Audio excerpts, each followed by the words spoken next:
funny because he kept complaining about not getting any gas points. I said, she's been getting gas off of our grocery purchases. Yeah, there's the alimony. There's the gas alimony. It's the Scott and Alley Not for Air podcast. The rules are gone. The shirt is untucked. Here's Scott and Alley. I always like the black t-shirt look. I don't know what it is. If you're able to watch. Yeah. I have a black t-shirt on as well. Both of us. Look at that. Yes. Yeah. I was sweating like you wouldn't believe. I had a pullover on and I'm like, oh. But you had a long sleeve? Oh, no, you have just a t-shirt on. Yeah. I mentioned this on the show, but I'm testing out an outfit for vacation. So that's why I wore mine because, you got to give it a test-a-roo. It's a good look, I'm telling you. How does it feel when you're sitting, when you're eating? I almost feel like I need to walk around the block because you're always walking. I'm always walking on vacation. I need to see if I'm literally wearing boots. So are these boots made for walking? Now, is this a dinner outfit or like you guys are going to a nicer restaurant or? It's weird. It's not a super nice restaurant.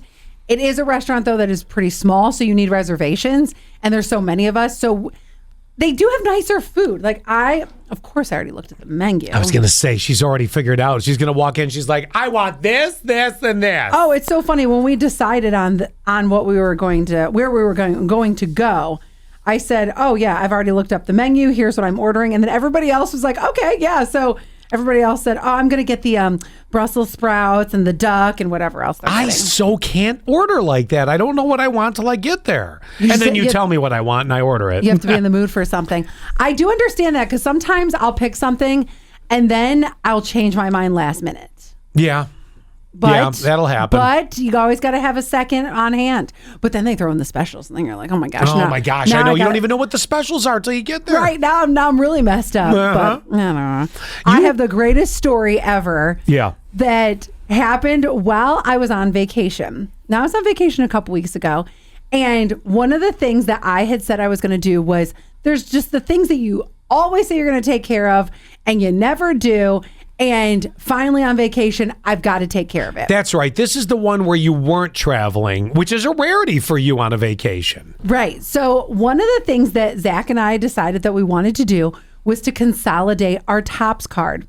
The most random thing, right? Because you can get the gas points and stuff. Okay. So he said, every time we go to Tops, like I usually use our work number actually.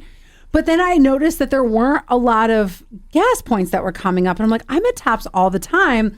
He goes, there must be somebody else at your work using your work number and getting the points and redeeming. Oh. I was like, oh, you're probably right because it's the blanket number. It's the 732-4400 number that I use. Yeah. So that's a number that, yeah, he's right. So many people in this building could be using and then using the gas. And then he has a card as well. So mine, I just type in the number. He has a physical card that he uses, but there's been a couple times where he didn't have the card and he would say, oh, use my number. So I would try to type in his number and it kept bouncing saying he wasn't a member. So he's like, can you please just consolidate these two cards, get all of our information on one so that way we can really rack up the gas points. Makes sense. Sure. So I go into Tops and I say what I want to do and the woman says to me, you can't actually do that here in the store, which I thought was a little weird. Okay. You have to actually call this number. And I want to tell you, I am going to change some names for the sake of this story. Yeah. And also to know that multiple times, Zach has said to me, you're the one that set up my Tops card.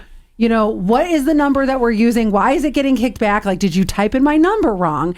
And possibly because I actually don't have Zach's number memorized. No, so maybe, it happens, yeah. Right. Maybe I did put in a wrong number. I'm not sure.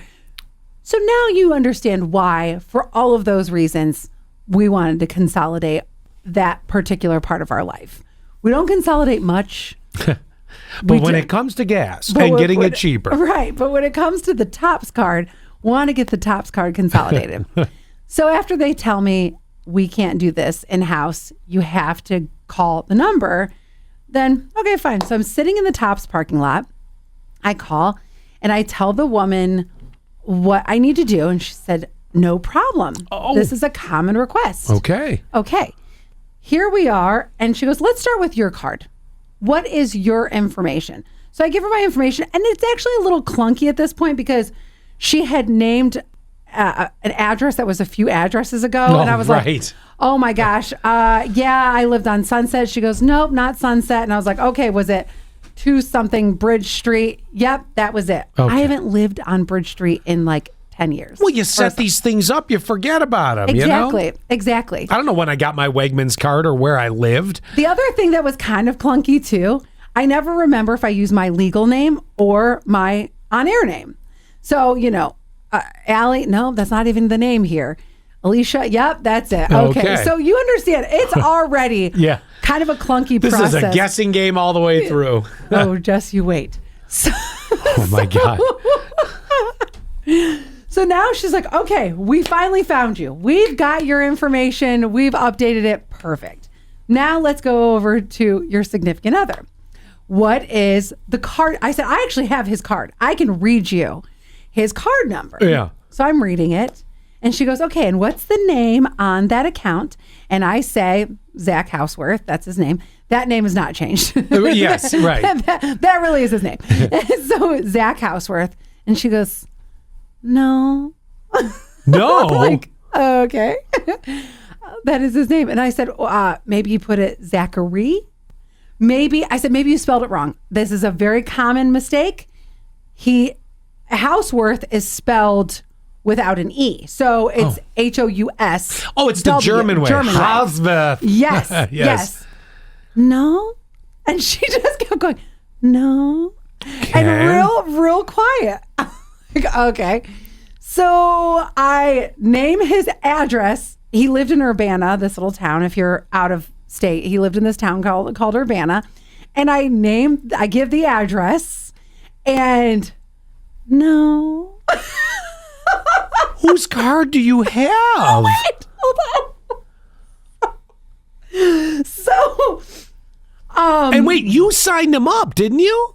That's what he said. So, hold on. Okay. We're getting there. All right. So finally, after going round and round, I'm like, ma'am, I don't know what else to give you except for this is his name. This is his old address. This is his phone number. And she's like, none of this matches. And I was like, what? Like, what? It's Scott. Zach says, I set this up. So here's where I have to change a name. And she goes, it's under blah, blah Smith. And I was like, I start dying laughing. I said, that's his ex-wife. Oh, so she set it up. Yes, and he keeps telling me I set it up. Oh, God bless him. And then she said, so I said, is the name? And I said the full name. Yeah, because you know the name. I know the name. And she said, yeah. And I said, is the address, I know where she used to live.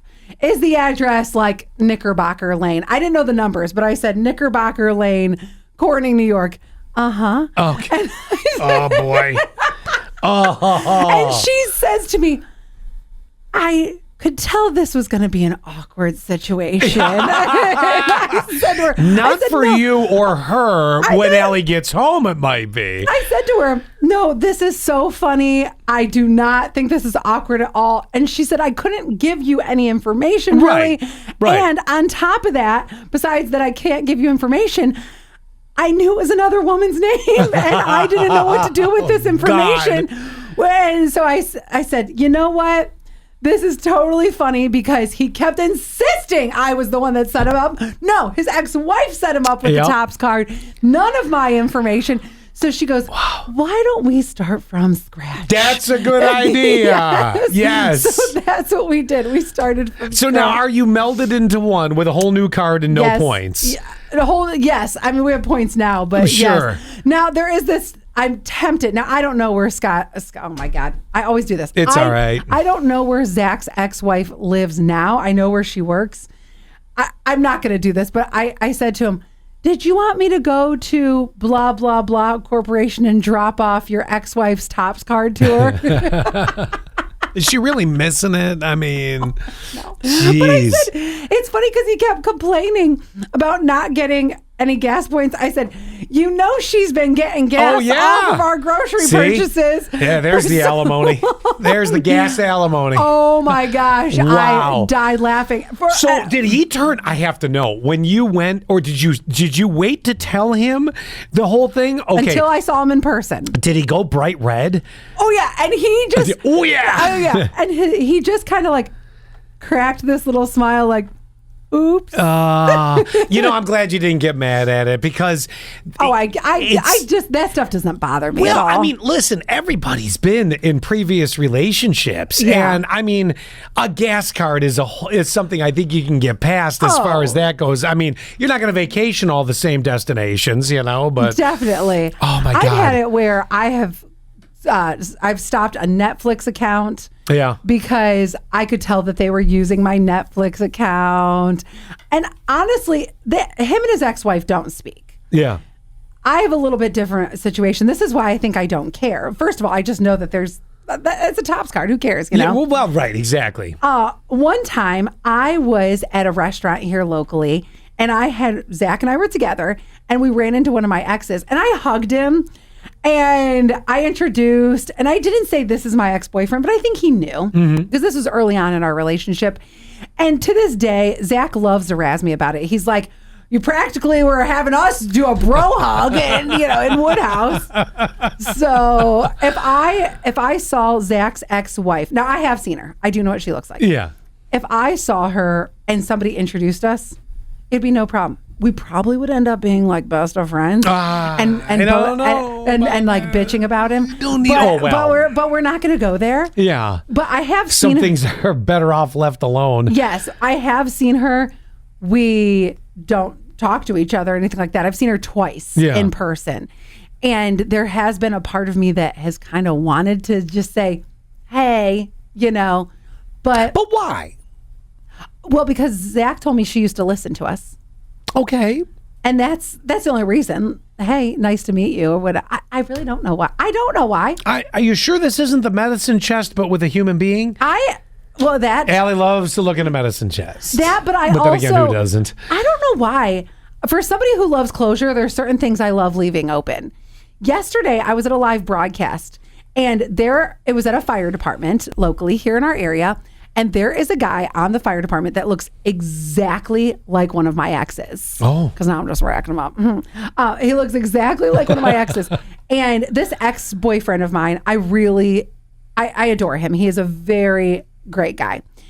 And I kept telling the guy at the fire department, oh my God, it's so scary. Like, I had to do a double take. I showed him his picture. He goes, oh my gosh, that looks just like me. You found his doppelganger. Yes. And I almost took a picture with the guy from the fire department and sent it to my ex. But then I was like, but why? Then the messages start. Right. Mm-hmm. Exactly. And I didn't want it to be that way because I don't think it's necessary. Yeah. Yeah. But I wanted to. I really did want to. Wow. I know. But I am hung up on the... What? So if you were to meet his ex-wife and actually have a conversation other than, oh, hi, I'm Allie. Mm-hmm. I heard you used to listen. I don't know. Maybe she's back. Who knows? Yeah. Would you be able to leave it there or... No. Is it? Yeah. No. Now, this is, yeah. See, I don't think it would be a healthy thing. See, everybody has a different perception of people in a relationship. You would go in probably joking and go, so was he such a stubborn ass with you like he is with me? That's what I want to know. I want to know the juice. But the funny part about, excuse me, by the way, the funny part about it is it's going to backfire because everybody's perception is a little bit different. Mm-hmm. And what you can tolerate may not have been something they can tolerate. True. It could be a massive can of worms. I don't think I'd go near it. It would be really tough not to. You're right. It's not a good idea. But there's this part of me that wants to know, has he been doing the same things, annoying or not, for such a long time? I think in a lot of cases, that's just human nature. Right. You just fall into it. You're like, I am... I'm a warrior. I constantly remind. I will repeat things over and over again to the point where 60-59 will be like, really? I've now heard it 4 times. But in my brain, I'm going, until it happens, I'm in mental mode of going, oh my God, it has to happen. I'm not trying to be a dick about it. Not that you're an ex of mine, but that is kind of the nice thing about talking to 6059 is like, you really are the same at home that you are at work. Yeah, I You think will about repeat stuff. things. I'm like, I want to make sure it's done and done right. Yeah, you are a walking notebook. You're just talking out loud, whether Yes. anyone's listening or not. But then That's true. That's very true. Nailed it. But I don't mean it in a mean way, and I don't imply that someone's stupid or incapable. I am very much built until it's done, it's not over. Until it is stamped, whatever it is, I hate open-ended things. I hate it. I'm gonna go But back yet I'm to- a procrastinator. Now figure that one out. I don't know. I don't know.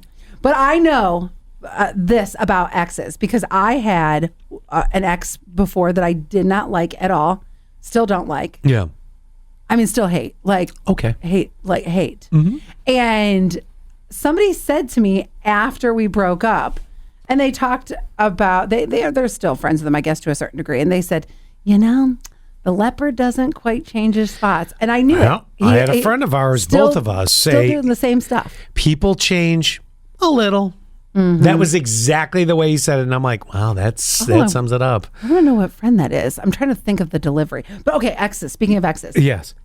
if you were married to 2 separate people, At once? no, Oh.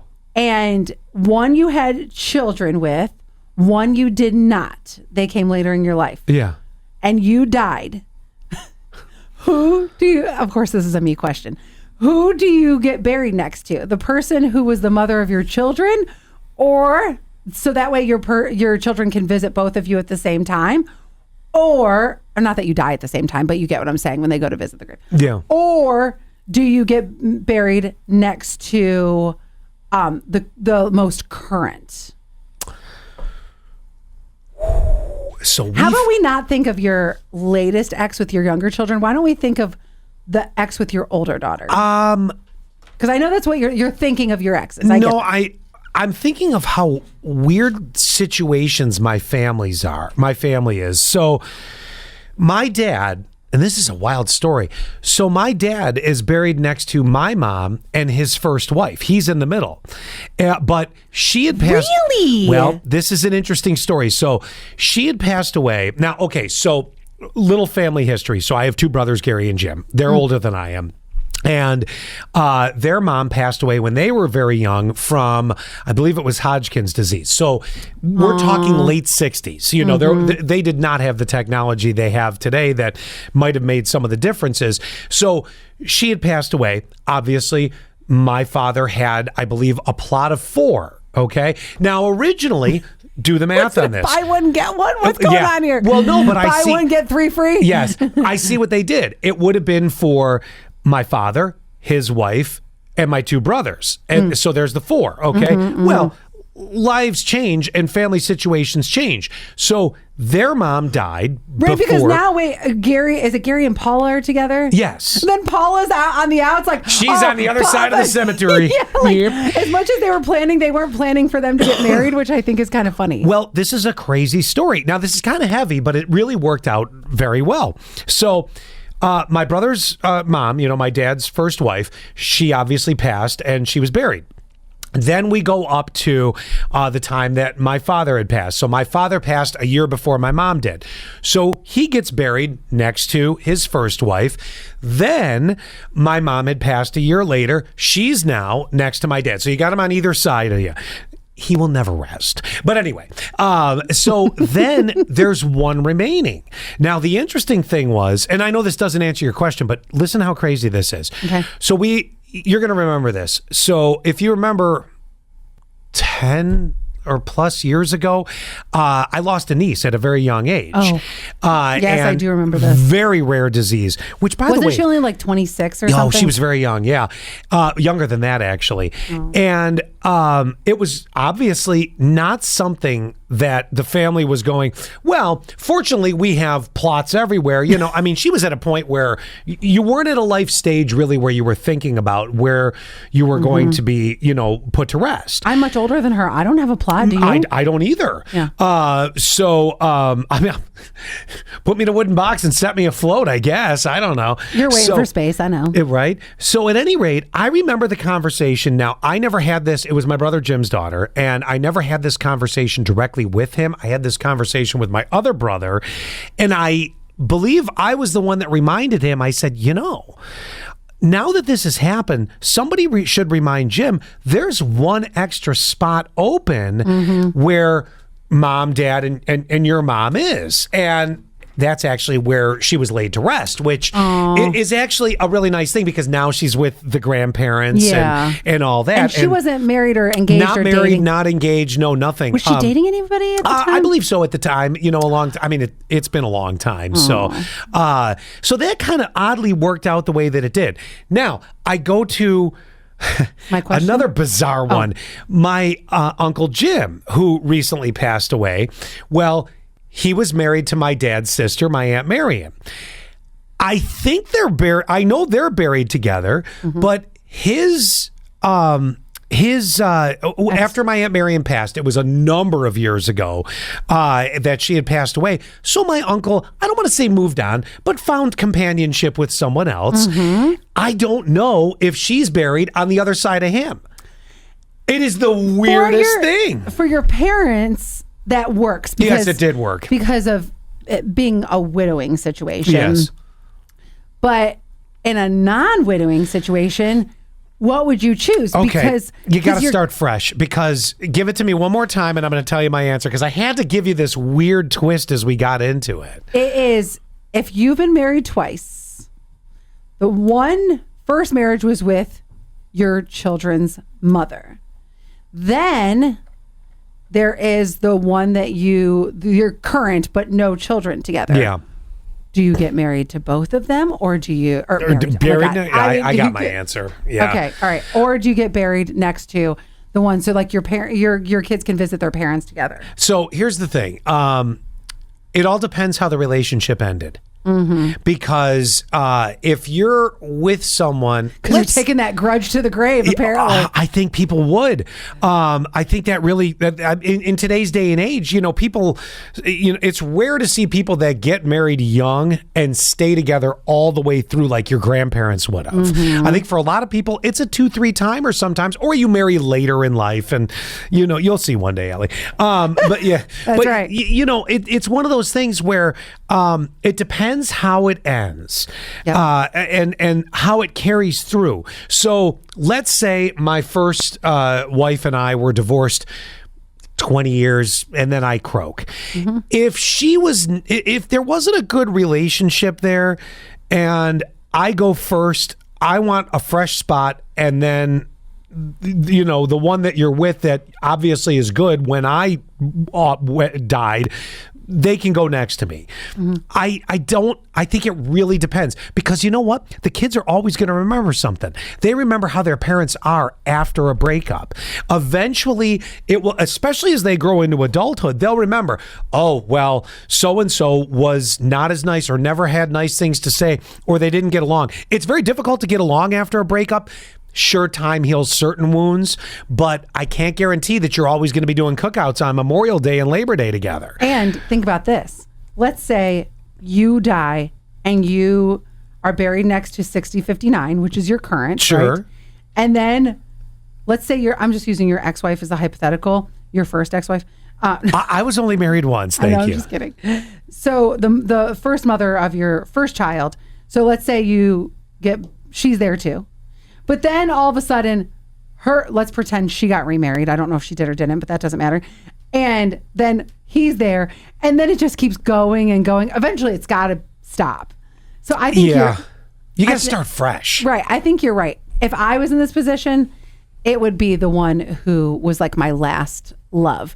Young love, it tends to be, and not in every situation, but young love just is different. And sometimes when you find young love, you grow in much different places, and you do end up not caring for each other very well. Passionately getting together can also equally go for passionately getting apart.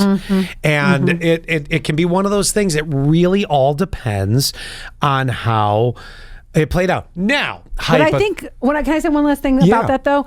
Is what I think is interesting, and this is why I bring up this question, is for your children, not all kids like the wife that came last either. True. So then all of a sudden you're, okay, so don't necessarily love her like I love my mother, but now I have to visit my dad. Oh, and there she is.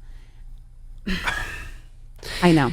But the problem is, I think it's going to, the bigger passion's going to come from how the parents were with each other after and long term after a breakup. But then again, still, no, I don't think so. I don't think you should go next to the person that, you were with and that ended. I can't think of a situation where that would be good. I just don't. I don't like it. You're saying you don't think it should be where it ended with the two parents. Yeah, no, okay. I don't think so. Sell my plot. I think a lot of parents would say it sucks that your kids don't. Maybe this is hypothetical, but that your kids might not love the second one as much. But I think that you did, and there has to be something said for that. Like, I loved that person. That person cared for me. That person was really who I was meant to be with in the end of this life. It just took me a minute to find them. Yeah, well, sure. That happens a lot for a lot of people. It takes a little bit of time. Now, start anew. Sell the old ones. Let's be done with it, and go from there. Or what you could do is you could just go next to some rando, and you won't be by either one of them. And it's you next to Geraldine. Oh, Geraldine. Yep. Hope she's quiet. Keep it quiet, Hopefully Geraldine. She doesn't have the 982 balloons at her gravesite. all the tchotchkes. Yeah. Let me ask you a question. Yeah. Are you grave people or not? Do you visit them a lot? No. Me neither. I think we talked about this a little bit. I swear we have over the years. 3 years ago, because after my grandparents passed, my parents were trying to pick their plot. And at first it was my dad was going to spend so much money on this piece of land or this plot. And there was like, oh, it was a tree and a rock was next to it. And da-da-da. I said, Dad, we're not having a picnic at your gravesite. I'm going, bye. I honestly, I'm not staying for a party. If you want me to have a party, get the most expensive one. But in all reality, you can save that $50,000. Oh my God. Give it to me. Boy, it's a one-time purchase, ain't it? Exactly. Give me the $50,000. We'll create memories together. We'll go to baseball games galore. We'll go to concerts galore. I really don't care about you in the ground. I don't. It's terrible to say. That's not a memory I want to keep revisiting. I'd rather just open up an old photo album or my phone and look at the pictures or ticket stubs. It's been like 7 years since I've been to my parents' grave. I didn't even know you went that close in time. I don't go that often when I go to Buffalo. In fact, it's so rare. I mean, it's so rare I have to remember where the heck it is. But my friend Sarah, this is a good question. She's a grave visitor. Every single Memorial Day, Veterans Day, Labor Day. Oh, that's nice. So she obviously has somebody that was in the service, I think like a grandparent or an uncle or something. Yeah. Her and her mom, always taking the flowers. They're constant. It's like a cemetery world tour. I can't do it. Season pass to Mark Twain Cemetery. You know? I can't do it. No. I know, me neither. That's not for me.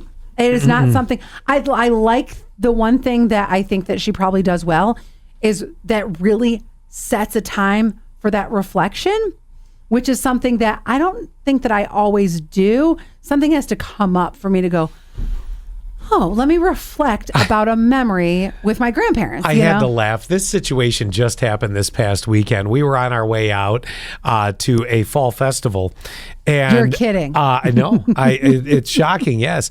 They'll still be going in spring. It'll be the fall festival in spring. Right. But The Spall Festival. yeah, right.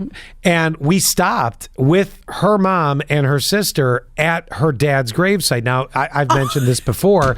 No Pit joke. stop. Yeah. Beef jerky at the gas station and Dad. Yeah, exactly. Well, we stopped for a minute because it was on the way. And No. yes. Well, I wanted you to meet my dad. Yeah. Dad, Scott. No, Scott, Dad. the best moment, all the family drama comes out. Oh, yeah. Then so-and-so, and I don't remember if she said it was her father's mother or somebody died. Oh, yeah. We gave her the plot site next to her son, and they stopped talking to us right after that. Oh, of course all they did. the drama of it all. Wait, was that your first time, by the way? Being at Yes. the. Yeah. What a funny little introduction. Just on our way I guess through. you gotta, though. Well, yeah. I mean, I told her, my- I said, I'd go with you. Absolutely. I mean, she lost her dad when she was really young. So, My parents are still alive, but I think that it would have to. Here's how it would go. I would say, Zach, we're going to the grave. And then he would get there, and I would say, now you ask my dad my hand in marriage. So there he would be like, Mr. Payne, Mr. Payne, Mr. Payne. the quiet answer is coming. Wow. And then all of a sudden, there would be a breeze, and it'd be like, no. At least you settled into the fact that you won't be married until your parents are long gone. That's because Zach doesn't want to ask for my dad's hand in marriage. He's scared of Big Mark. That's exactly. Which that's not the person to be scared of. Yeah, no. It's Gail. Yes. Gail's your number one enemy. Except for they're like best friends. Well- My mom and Zach talk on the phone way more than I do. She goes, Zach calls me all the time. And I say, good for Zach. Yeah, that's right. Yeah, you guys chat it up. Yeah, exactly. Chat it up. You deal with her. No, just kidding. All right, we got to go. Yes. Promotions meeting, which I think we said last week too. Yeah, pretty much. That's the Okay, way it every goes. week. All right, well, we'll see you next week. Bye. Well, that was fun. Wasn't that fun? That was fun. Do us a favor, will you? Subscribe. Share the Scott and Alley Not for Air podcast. Touch our buttons. We know you want to.